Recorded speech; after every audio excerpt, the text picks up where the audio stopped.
Hey, welcome back to Physics of Gamification, where we take principles from physics and apply them to designing gamification systems that actually engage. I am Hakan Uzer, co-founder of MotivaCraft.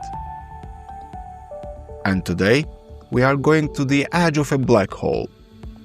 Not to gaze at it, not to romanticize it, but to understand what happens when a system gets so heavy, so overloaded that nothing, not even motivation, escapes.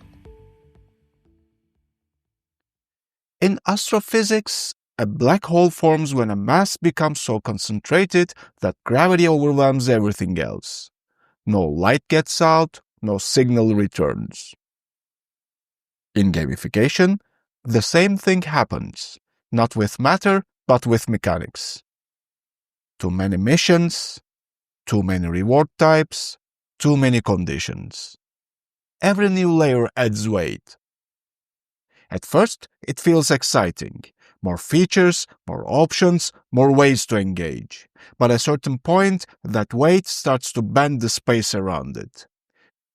Users can't see the core purpose anymore. They just feel pulled in every direction until eventually they stop moving altogether.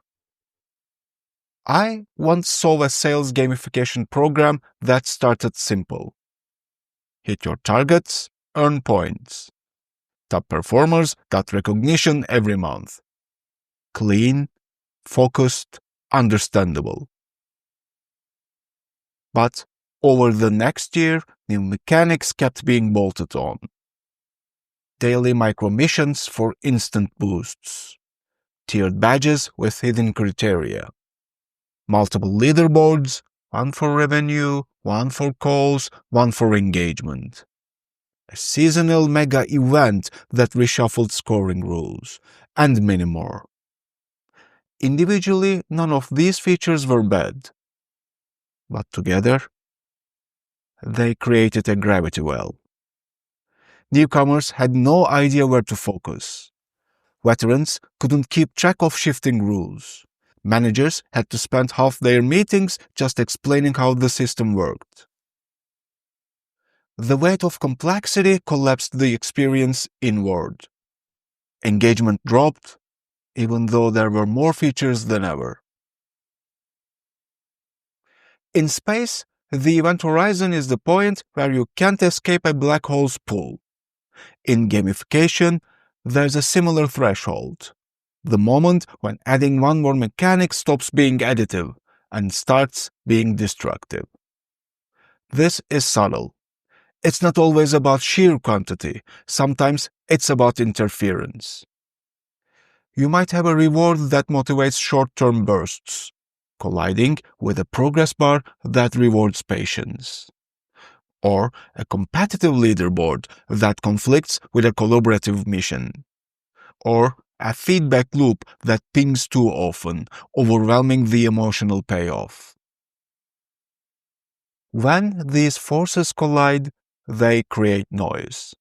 Noise adds weight, and weight, unbalanced, creates collapse. The solution isn't making it minimal. It's to make it clear.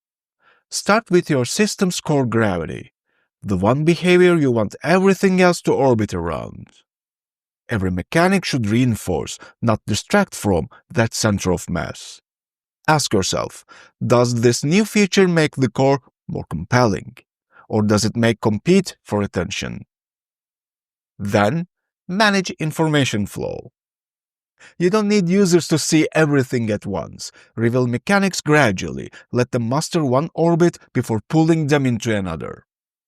Finally, watch for drag. If you spend more time explaining a feature than users spend enjoying it, it's probably adding mass without momentum. In astrophysics, a black hole's gravity comes from its mass. Reduce the mass and you weaken its pull. In gamification, removing unused or conflicting mechanics does the same thing. It lightens the cognitive mass, freeing attention to escape the pull of overcomplexity and flow toward the core experience. Sometimes, the best way to make a system stronger is to make it lighter. That's it for today. Next time, we are talking about transformation. In episode 21, Face Transition, Moments that Shift Player Behavior, we'll explore how systems can reach tipping points, where small changes trigger massive shifts in user motivation. Until then, please remember, a gamification system that tries to do everything often ends up doing nothing. This has been Physics of Gamification. Thanks for listening.